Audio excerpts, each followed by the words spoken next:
Hi, this is Harvey, and this is my final project video. My topic is VR gaming in Taiwan, especially action games.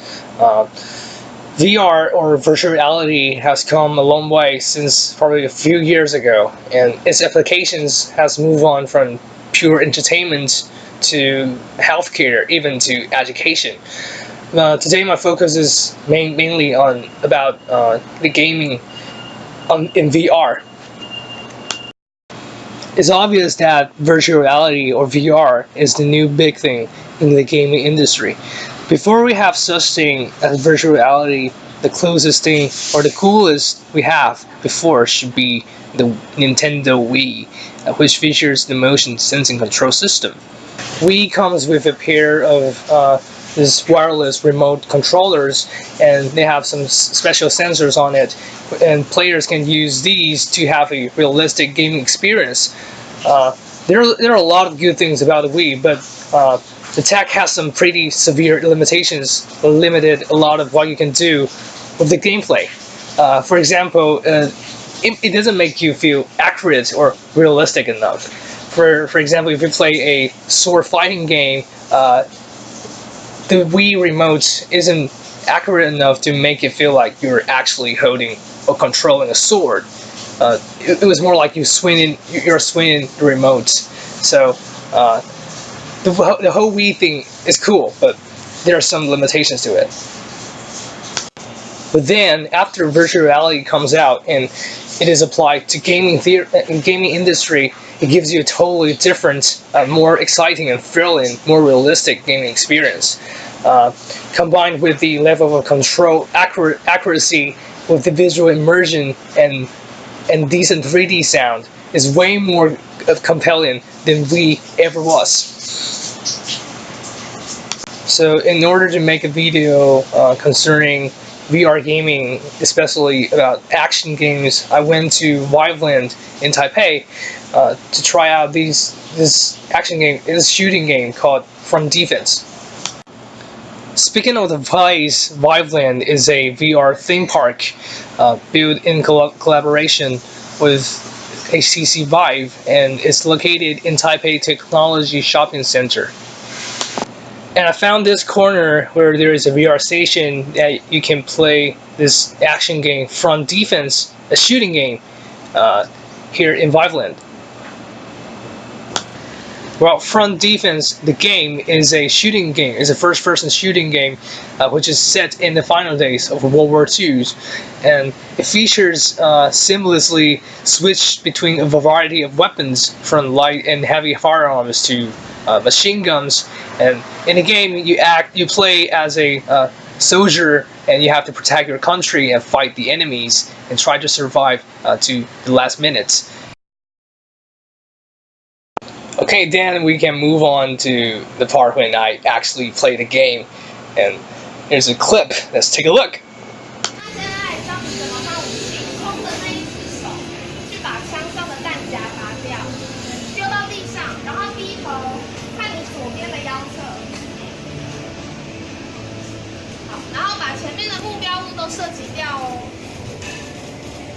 好，然后把枪丢掉，按侧边键，我们要换武器了。朝你的左手边看，手榴弹捡起来，可以走动没有关系。好，好，再帮我按一次这边。现在开一下就这样，然后手榴弹靠近嘴巴，听到当一声之后，然后朝目标走出去。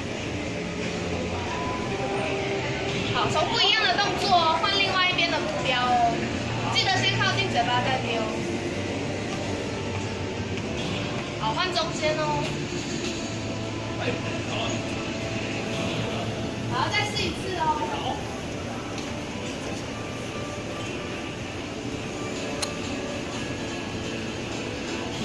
好，来看右边，右边火箭筒。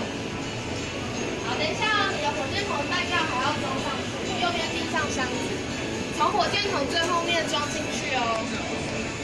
对。火箭筒一次只有一发，重复一样的动作。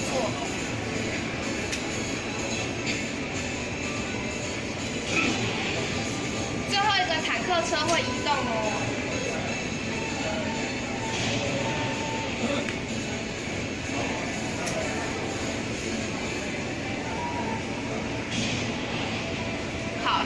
线筒丢掉。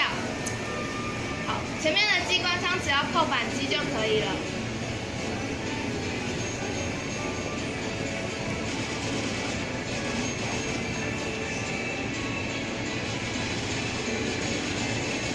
好，游戏准备开始喽。那这边跟你说一下，待会游戏开始的时候，敌人会从正前方进攻，然后你进到游戏的时候，赶快选择不要的武器，然后小心左右两侧建筑物有些都会有敌人，然后小心左边上。对，这是左边上，然后建筑物2、3楼都会有，所以一定要换子弹速度很快，然后注意四周。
你的头盔掉了，赶快蹲下找一下头盔。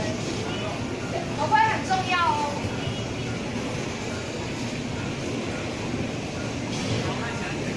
拿不太起来了。好，马上先蹲着，然后先攻击。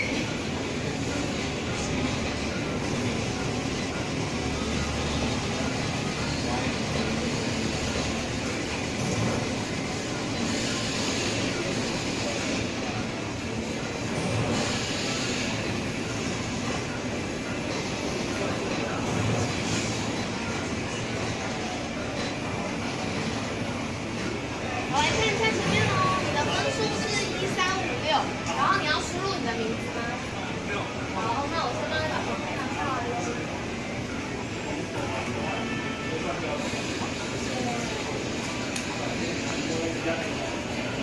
好，谢谢。And after I finished playing, I went on and asked one of the employees in Viveland. I asked this lady several questions about VR in its future and its development in Taiwan. Here are several questions I asked her, so let's take a look. 好，你好，请问一下，你觉得VR 在未来在台湾的发展趋势是如何？我觉得应该会有点变成主流吧，主流吗？因为它可以应用在很多东西上面，只要是影像创作几乎都可以，所以有可能会变成一种比较主流的趋势。对，而且很多领域都可以用到它。那你觉得 VR 吸引人的地方是什么？吸引人的地方？跟一般游戏或者一般电影一级玩家里面，一级玩家，我觉得应该会从游戏这边开始吸引到比较多的族群，然后才会慢慢再延伸到其他年龄层这样子。那你觉得 VR 未来可能会更普及吗？就是可能价格方面，包括价格或者设备，我觉得会越来越便宜，就有点像智慧型手机这样，一开始刚出来都很贵，然后但是随着就是技术越来越普及之后，它的价格一定会越来越低。一定会有越来越多厂商做，然后性价比就会变得比较高这样子。那你觉得从现在到未来真的普及化大概需要多久？毕竟这是一个未来的。我自己觉得还有一段时间，应该要5年以上吧。对，因为毕竟它影响到不只是就是影像本身，还有它周边很多硬体设备都还在有点像是待开发的状态，所以我觉得要完全普及应该还有一段距离，大概5年。好，谢谢。所以你名字是？然后名字要说吗？没关系，名字就不对。好，谢谢。 谢。 Okay, so now I'll give you a summary of my interview with the employee, the lady there in Viveland, after I finished playing the game. So my first question is, what do you see in terms of the future of VR and its development in Taiwan would be? She said that she believes virtual reality, because of its great functionality to be applied in various aspects and fields, is going to be one major part in our lives in the future. Anything that has to do with visual stuff, pictures, images, videos, clips, movies, can be associated with VR. And in my next questions, I ask about what would be the possible reasons that VR attracts people, or what are the obvious fascinating parts about virtual reality. She mentioned the recent movie Ready Player One, and what the movie presents might be the main reason why, might be the main attraction that VR is appealing to people. To most people who don't know VR quite well, when hearing about virtual reality, they first think of the thrilling and fascinating games, realistic games. She proceeds to say that people would first think of VR gaming and then gradually think of other fields that can be put into VR. I go on and ask about whether she thinks that VR will be more commonplace, given that the price of the equipments and services is still rather expensive for the time being in 2018. Some may not be able to afford such expense. She said that this would be the similar case as smartphones. When they first came out, they are super costly and are limited to only a few. But as time moves on and technology development starts to continues to break through, the price will certainly go down. There were bound to be more companies and suppliers to get involved in the cost performance of the VR gaming or the virtual reality applications will definitely rise in the future. When asked about how long would it take that she thinks to go from where we are now to a society that where VR practice is a prevalence throughout our country, she thinks that it might take probably more than 5 years to reach that stage, because a lot of related devices and skills are still being developed, which means they are not ready to be widely put into practice. So that's the summary of my interview. Okay, here is my interview with Stephen, who has just experienced a thrilling VR action game from Defense. I went on and asked him some questions. Well, let's take a look.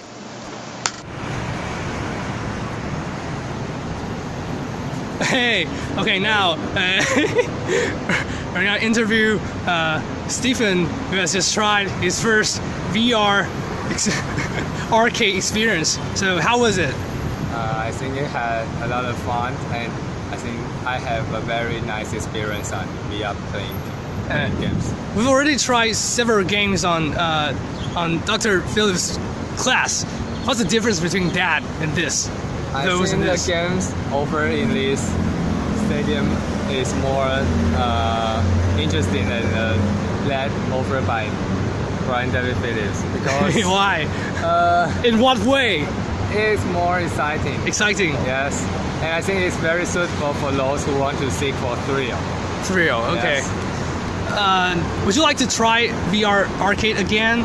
Yes, if I had another chance, I would like to try it once. Okay. Do you think that it costs too much to play once? I think a little, if for students who doesn't have. How much did it cost you this time? About $200. $200. $250. $50. Okay. Yes, I think it's a little expensive for students.